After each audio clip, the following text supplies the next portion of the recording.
The Extraordinary Rendition of Janos Farkas. Chapter 20.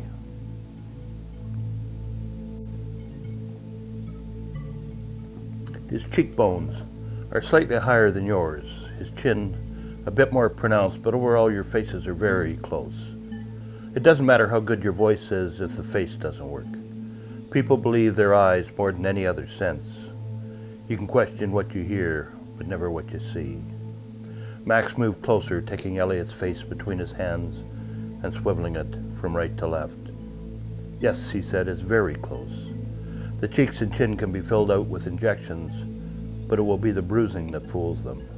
They will expect bruising, and when it starts to fade, they will already have been convinced of what they are looking at. Some of the bruising will have to be real.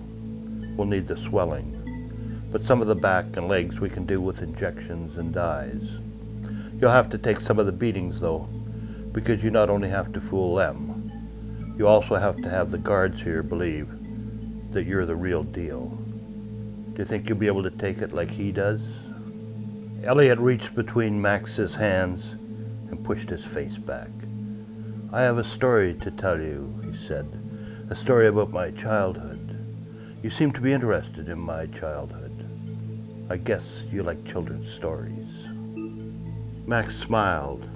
He was pleased with Elliot's reaction. He only hoped that Elliot would be able to sit in the other room and take it as well as the real Janos. Harb was not in on the plan and would not know that the man he was beating on was the double. His rubber hose would have no conscience or pity. Whack! It would be real. He looked through the mirror as Abbas asked Janos about Copenhagen. Whack! The rubber hose pounding through the slatted back of the chair just above the kidneys. Whack! Elliot was no longer watching The Real Deal. He was thinking of a taped telephone conversation between a man called Turk and Janos he had been listening to. It was the only thing that he had to show their relationship, and there was nothing in the tape. Nada. I don't seem to have a lot of stuff on Turk, he said to Max. What's our relationship? What's he like? Turk is like an IED, an improvised explosive device.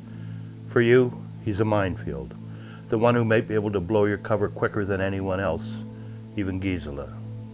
On the surface, you'd think Turk was devoted to Janos, but who he's really devoted to is Gisela. He gets very morose and dangerous when she starts an affair with one of their targets. Deep down, he probably hates Janos for sending his sister to screw these other men, like he's a pimp or something. Janos uses him, and Turk goes along with it because he's head over heels with Gisela. It wouldn't take much to get something to happen there. In fact, IC was thinking of doing that at one time. But Turk killing Janos wouldn't solve the bigger issue. As far as your relationship, all you have to remember is that Janos likes to be in control. To him, Turk is just muscle. Someone to be used, someone to look after his sister. Janos really believes that he is invincible, that he doesn't need anyone, not even Howd. He thinks he and Howd are equals, and that's his weakness. That's how Howd exploits him. Take out Howd, and Janos Farkas no longer has a stage to act upon. Most importantly, take out Howd, and we still have a Saudi Arabia we can work with. And when we take out Howd, Janos goes with him. Elliot stood up and moved closer to the mirror. He was no longer just watching a man being beaten. He was watching a man who was joined to him like a Siamese twin, at the hip, at the head, at the brain, and at the soul. If Janos was to be no more, what was to happen to him? Because his role was to become Janos, to be Janos. When Howd was taken out, was he, Spencer Elliot, he as Janos Farkas, to go with him? What was his out? The awkward moment of truth was broken by Max. Are there any particular questions you'd like them to put to Janos today? He asked. No, Elliot replied. My relationship with Turk was something I wasn't sure of. But it's business, just business. That's cool. I can handle that. And Gisela, I think we're pretty good with that too. She is the other person who could maybe slip me up. But all that childhood stuff was good. You dared me to steal a pie from Widow Giondi's window. She was a rich bitch and hated kids. It was your idea to eat all the pie at once. Do you remember the purple stains on our faces? One or two of those can prove to her that I am real. Luckily, this is all going to happen so fast that if you make it through the first day, there will be so much going on that no one will be wondering about you. Howd is someone I worry about, though. He is not stupid. If he smells a rat, you're a dead person, you and Gisela and Turk. I've studied all the stuff on Howd I've been given. There's only one video of them together. They're talking theater. How's your Shakespeare? No hell. To be or not to be, the usual stuff that sticks in your head from school. But since I took this assignment, I've been working on it. My fallback is that I once took a literary course in contemporary English drama. Harold Pinter, Tom Stoppard, stuff like that. I think I can swing it onto that if I have to. Can you imagine Pinter and Bosniak? It would be really bloody boring. He did once say, though, that the past is what you remember. Imagine you remember, convince yourself you remember, or pretend you remember. That's pretty good, isn't it? That's what I'll have to do if I need to talk about the past. I'll have to 100% believe it, even if I'm making it up. Because if I believe it, they will too. I think if you've already convinced Gisela and Turk, then Howd will be no problem, Max said. He's going to be so busy at the Arab conference that he will not have a lot of time to play with you. It will probably be just 2 meetings, one to lay the plan out and the next to make sure that it's going down. Where am I meeting him? At La Royale, Beirut. The Saudis have booked the entire hotel. It's no secret that he and Janos know each other, so all you'll have to do is leave a message. He'll find you. I think the lobby floor bars and restaurants are still open to the public. Howd has the 7th floor. His brother, Prince Fadil, has the 8th floor. One-upsmanship.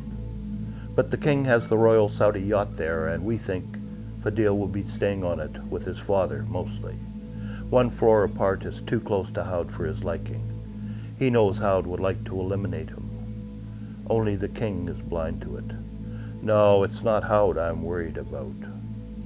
If it's not Howd, and it's not Gisela, and it's not Turk, then who is it? They haven't told you, have they? Told me what? About her. About who? His wife. A few weeks before we buried him, he got married. You're kidding me. No, it's something we hadn't planned on. You've taken care of her, of course. We're trying to, but she's stubborn. You may have to deal with her. Crap, this is crap. I'm putting my life on the line for a project that's pretty shaky anyway, and now I'm dealing with someone I don't even know. Someone I won't know how to fool because I don't know anything about her. I think there's a video somewhere. Janos and her having coffee or something. That's all I've got? No. She took us by surprise, so we're scrambling to get data on her. She's American, graduate of Boston College, wants to be a grade school teacher. Her mother died when she was very young. Her father raised her. He had a break-in at his house recently. Unfortunately, some videos and family photos of his daughter were stolen. The corporation is also interviewing people she went to college with to get a profile on her. The stuff should be here today, along with anything else they can find. How long have they known about this? Like I said, they just got married. Nobody thought it would get that far. You asked me if there was anything I wanted Janos questioned about. Yes? Ask him about his goddamn wife. Like, what's her name? That's the end of chapter 20.